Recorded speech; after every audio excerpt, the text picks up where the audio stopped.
86,503 महिला दोन का हो सर, आजपासून लाडक्या बहिणींचा हप्ता जो आहे डिसेंबर महिन्याचा तो मिळणार आहे. खरं तर आचारसंहितेच्या दरम्यान हा संपूर्ण जी योजना आहे ती थांबलेली होती, परंतु आता पुन्हा एकदा महायुतीचं सरकार आल्यानंतर पुन्हा एकदा डिसेंबरचा हप्ता मिळतो. ही योजना कधीच थांबलेली नव्हती. आचारसंहितेच्या कालावधीमध्ये काही बंधनं असतात, तर महाराष्ट्रातील तमाम मायमाऊलींनी जे काय महायुतीला प्रचंड आशाबाईचं अभूतपूर्व यश प्राप्त करून दिलं, त्यामुळे ही योजना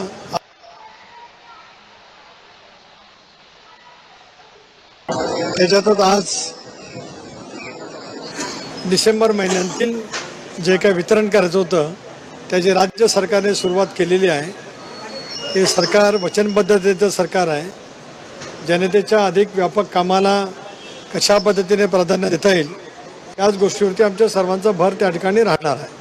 सर, लाडकी बहीण योजना खरं तर तुमची मुलगी आदिती तटकरे जी कॅबिनेट मंत्री झाले त्यांच्या खात्यातून पुन्हा एकदा महिलांना हा सगळा लाभ मिळणार आहे. एक बाप म्हणून किती अभिमानाची गोष्ट आहे. नक्कीच अभिमान लेखीचा तर आहेच, कारण ही योजना सफल करण्यामध्ये, यशस्वी करण्यामध्ये आदिती आणि तिचं सर्व त्या विभागांतील सचिव आणि ते शेवटच्या स्तरावरती काम करणाऱ्या माझ्या अंगणवाडी सेविका असतील, त्या भगिनींच्यापर्यंत या सर्वांचं सामुदायिक यश आहे. तत्कालीन मुख्यमंत्री एकनाथराव शिंदे, विद्यमान मुख्यमंत्री आदरणीय देवेंद्रजी फडणवीस, अजितदादा यांच्या मार्गदर्शनाखाली ही योजना संबंध महाराष्ट्रामध्ये अतिशय उत्तम पद्धतीने राबवण्यामध्ये यश मिळालं. मला विश्वास आहे की देवेंद्रच्या नेतृत्वाखाली, दादा एकनाथरावांच्या नेतृत्वाखाली सुद्धा या योजनेची व्यापकता अधिक निश्चितपणाने सफलतेच्या माध्यमातून महाराष्ट्राच्या कानाकोपऱ्यामध्ये पोहोचेल. उद्या एनडीएची एक महत्त्वाची बैठक दिल्लीत होते. सर्व जे प्रमुख आहेत एनडीएचे त्यांना निमंत्रित आहे. राष्ट्रवादी काँग्रेस पक्षाकडून त्याच्या बैठकीसाठी कोण जाणार? नाही, राष्ट्रीय पातळीवरच्या बैठकीचं कदाचित दादांकडे किंवा प्रफुल्लबाईंकडे माहिती असेल, आणि जर काय त्या पद्धतीची माहिती असेल तर नक्कीच कोणतरी त्या ठिकाणी उपस्थित राहील. सध्या बीडवरून प्रचंड प्रमाणामध्ये टीका सुरू आहे. बीडचा बिहार झाला, गँगचा उपासेपूरसारखी परिस्थिती आहे, अशा पद्धतीच्या टीका होत आहेत. ते 1300पेक्षा जास्त लायसन्स बीड जिल्ह्यात दिल्यात आणि त्यामुळे टीका होते मंत्र्यांवर. या संदर्भामध्ये माननीय मुख्यमंत्री महोदयांनी सभागृहामध्ये आश्वस्त केलं. आदरणीय अजितदादांनी सुद्धा बीड आणि परभणीला भेट देऊन स्पष्टपणाची भूमिका घेतली. न्यायालयीन चौकशी एसआयटीच्या मार्फत चौकशी त्या ठिकाणी होते आहे. चौकशी सखोलपणाने व्हावी, पारदर्शी व्हावी, आणि जे कोण दोषी असतील त्यांच्यावरती कारवाई केली जावी, ही सुद्धा राष्ट्रवादी काँग्रेस पक्षाची भूमिका आहे.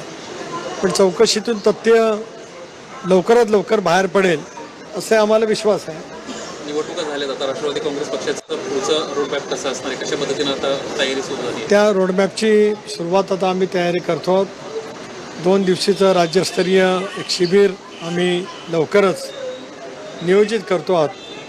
अशा वेळेला स्थानिक स्वराज्य संस्था असतील, त्या निवडणुका असतील, बूथ स्तरापासून ते अगदी राज्य पातळीपर्यंत सुद्धा पक्षाचं संघटन अधिक मजबूत करण्याच्या दृष्टीतून पुढच्या कालावधीमध्ये अधिक नियोजन पद्धतीने काम त्या ठिकाणी उभं केलं जाईल. आणि मला विश्वास आहे की राष्ट्रवादी काँग्रेस पक्ष या निवडणुकीमध्ये मिळालेलं यश नजरेसमोर ठेवत पक्षाचं संघटन मजबूत करण्याच्या दृष्टीतून यशस्वी होईल. आम्ही रोडमॅप नक्कीच तयार करणार आहोत, आणि पक्षाचं ज्या वेळेला हे 2 दिवसीय शिबिर होईल त्यावेळेला हे संबंध रोडमॅप हा अंमलबजावणीसहित आम्ही माझ्या सर्व प्रमुख कार्यकर्त्यांच्या समोर ठेवू.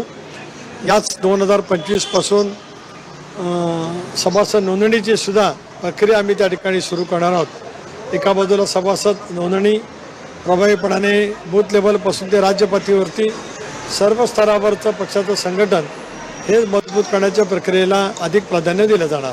छगन भुजबळांचा एक सध्या विषय आहे. देवेंद्र फडणवीसांची नुकतीच भेट झाली. खरं तर आपण देखील म्हणजे समीर भुजबळांच्या संपर्कात आहे असं देखील एक समोर आलं होतं. नेमकं काय पुढं झालं? भुजबळ साहेब नाराज आहेत? मी समीर भुजबळांशी या विषयावरती एकदा बोललेलो होतो. भुजबळ साहेब माझ्या माहितीप्रमाणे बाहेर गेलेले आहेत. ते आल्याच्या नंतर या विषयावरती चर्चा जरूर त्यांच्यासोबत होईल.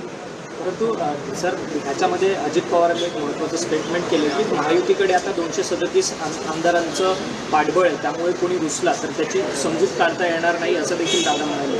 दादा नाराज आहेत का भुजबळांच्या या स्टँडवर? दादा काय कॉन्टेक्स्टमध्ये बोलले ते मला दाखवा, मग मी सांगेन. कुठल्याही शब्दाचं कुठेही जोडणं अप्रस्तुत ठरेल. मला असं वाटत नाही की दादा भुजबळाच्या संदर्भात या कॉन्टेक्स्टने बोलले असतील. त्याच्यामुळे हे सगळं कुठेतरी जोडलं जाणं हे अप्रस्तुत ठरेल. मी स्पष्टपणाची राष्ट्रवादी काँग्रेस पक्षाची भूमिका यापूर्वीच दिलेल्या पत्रकार परिषदेमध्ये केलेली आहे. एक बाब स्पष्ट आहे की भुजबळ साहेब एक ज्येष्ठ असल्यामुळे एक विषय वेगळा आहे, तर त्याच पद्धतीने त्याच गांभीर्याने त्याची सोडवणूक केली जाईल.